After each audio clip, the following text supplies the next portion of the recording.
بسم اللہ الرحمن الرحیم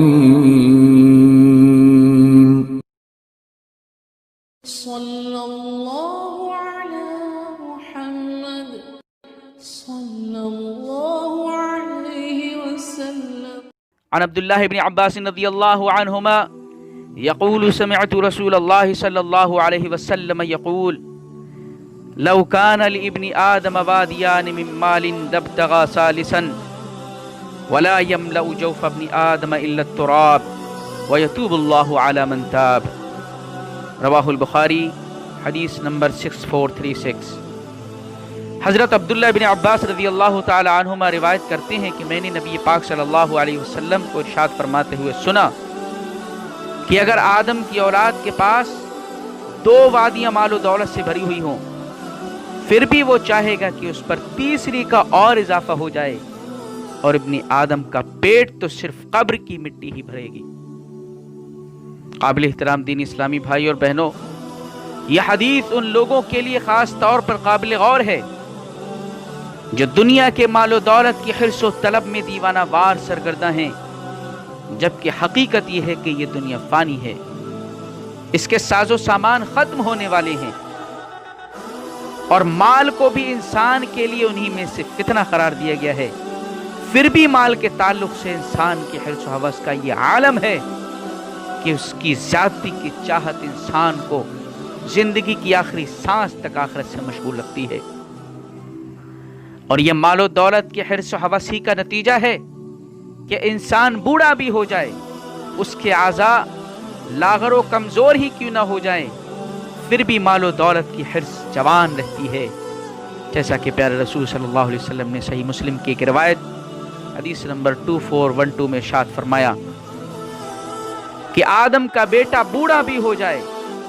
پھر بھی اس کی 2 چیزیں جوان رہتی ہیں، ان میں سے ایک دولت کی حرص ہے اور دوسری عمر کی حرص. چونکہ مال و دولت کی حرص انسانوں کی فطرت میں داخل ہے. دولت سے ان کا گھر تو کیا، اگر جنگل کے جنگل اور صحرا بھی بھرے ہوئے ہوں، تب بھی اس انسان میں اضافہ اور زیادتی کی چاہت آخری سانس تک قائم رہتی ہے. ہر انسان چاہے جتنا بھی مالدار ہو جائے، وہ اس پر کبھی بھی راضی نہیں ہوتا اور زیادتی کی فکر میں ہر آن لگا رہتا ہے. جو کچھ اللہ نے دیا ہے اس کو اپنے لیے ناکافی تصور کرتا ہے اور اس کو کافی سمجھتے ہوئے قناعت اختیار نہیں کرتا. اسی لیے پیارے رسول صلی اللہ علیہ وسلم نے ارشاد فرمایا کہ انسان کا حال کیا ہے، اس کے حرص کا عالم یہ ہے کہ اگر 2 وادیاں بھی اس کو مل جائے. ایک روایت میں پیارے رسول صلی اللہ علیہ وسلم نے صحیح مسلم کی روایت میں فرمایا کہ سونے کی وادیاں بھی اگر مل جائیں تو بھی اس کی چاہت آگے بڑھتی رہتی ہے، اس کی خواہش بڑھتی رہتی ہے، وہاں پر رکتی نہیں ہے، یہاں تک کہ قبر کے گڑھے کے اندر یہ پہنچ جاتا ہے. اللہ اکبر. پیارے رسول صلی اللہ علیہ وسلم نے اس کے آخر میں فرمایا، اور اللہ تعالیٰ اس کی طرف توجہ فرماتا ہے جو اس کی طرف توجہ فرماتا ہے، وَيَتُوبُ اللَّهُ عَلَى مَن تَابَ. گویا مال و دولت کی حریص کی طرف سے اللہ کی توجہ ہٹ جاتی ہے، کیونکہ اس نے اپنی توجہ اللہ کی طرف سے، اس کے دین کی طرف سے ہٹا کر کے مال کی طرف کر دی. اللہ تعالیٰ نے بھی اس سے اپنی توجہ کو ہٹا لیا. اس کے علاوہ ہم دیکھتے ہیں کہ شیطان انسان کے لیے دنیاوی معاملے میں اعلیٰ کو نمونہ بنا کر کے پیش کرتا ہے اور اس طرح کہتا ہے کہ تو کیوں سست ہے، مالداروں کو دیکھ کہ کس طرح مزے اڑاتے ہیں، کیسے لذیذ کھانے کھاتے ہیں، عمدہ عمدہ لباس پہنتے ہیں. اور دین کے معاملے میں یہی شیطان انسان کو ادنا نمونہ بنا کر کے پیش کرتا ہے، ادنا چیز کا نمونہ بنا کر کے پیش کرتا ہے اور کہتا ہے کہ تو کیوں اپنے آپ کو تنگی میں مبتلا کیے ہوئے رکھتا ہے، فلاں شخص کو دیکھ تو اس سے زیادہ علم رکھنے کے باوجود اللہ سے نہیں ڈرتا اور اس طرح کا کام کرتا ہے، اور دولت کے معاملے میں بھی تجھ سے بہت آگے ہے. جبکہ ہمارا دین اس کے برخلاف یہ تعلیم دیتا ہے کہ مال و دولت میں اپنے سے کم درجے والے پر نظر رہنی چاہیے اور دین کے معاملے میں اپنے سے اوپر والے کی طرف نظر ہونی چاہیے. جیسا کہ پیارے رسول صلی اللہ علیہ وسلم نے صحیح بخاری کی ایک روایت میں حدیث نمبر 6490 میں ارشاد فرمایا، اذا نظر احدكم الى من فضل عليه في المال والخلق فَلْيَنْظُرْ إِلَى مَنْ هُوَ أَسْفَلَ مِنْهُ مِمَّنْ فُضِّلَهُ عَلَيْهِ۔ جب تمہاری نظر ایسے شخص پر پڑے جسے اللہ نے مال اور شکل و صورت میں برتری سے نوازا ہے، تو تمہیں اس شخص کو دیکھنا چاہیے جس پر تمہیں فوقیت حاصل ہے۔ مال و دولت کی حرص و ہوس کی وجہ سے انسان عبادات سے غفلت برتتا ہے، دعوت اللہ کے لیے وقت کی قربانی دینے میں کوتاہی کرتا ہے، انسان کی ضروریات ختم ہونے کا نام نہیں لیتی اور دنیاوی عیش و آرام کے اصول کے لیے دن و رات کوشاں رہتا ہے۔ اور پھر جب یہ حرص مزید بڑھتی ہے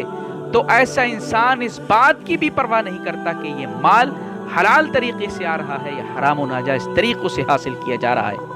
اور اس طرح یہ مال کی حرص انسان کو گناہوں پر مجبور کر دیتی ہے۔ اس لیے پیارے رسول صلی اللہ علیہ وسلم نے ترمذی کی ایک حدیث نمبر 2376 میں ارشاد فرمایا، ما ذئبان جائعان ارسلا فی غنم بأفسد لها من حرص المرء على المال والشرف لدینی۔ دو بھوکے بھیڑیے جنہیں بکریوں کے ریبڑ میں چھوڑ دیے جائے، بکریوں کو اتنا نقصان نہیں پہنچاتے جتنا نقصان آدمی کے مال اور جاہ و منصب کی حرص اس کے دین کو نقصان پہنچاتی ہے۔ اللہ اکبر۔ اسی لیے پیارے نبی صلی اللہ علیہ وسلم نے امت کو منع کیا ہے حرص و ہوس سے، تو فرمایا ایاکم والحرص فإن آدم حمله الحرص على أن آكل من الشجرة، کہ حرص سے بچو، کیونکہ یہ حرص اور لالچ ہی تھا جس نے حضرت آدم علیہ السلام کو درخت ممنوعہ کا پھل کھانے پر آمادہ کیا۔ لہٰذا ہمیں پیارے رسول صلی اللہ علیہ وسلم کی اس حدیث پر غور کرنا چاہیے کہ انسان کے اندر حرص و ہوس جو اپنے لیے بہتر وہ سمجھتا ہے اس کو اختیار کرتا ہے، حالانکہ یہ انسان کے لیے تباہی کا باعث ہونے والی ہے۔ اللہ رب العزت و مولا کریم ہمیں مال کے حرص و ہوس سے ہماری حفاظت فرمائے اور قناعت پر ہمیں صابر رہنے کی توفیق عنایت فرمائے۔ آمین۔ واخر دعوانا الحمدللہ۔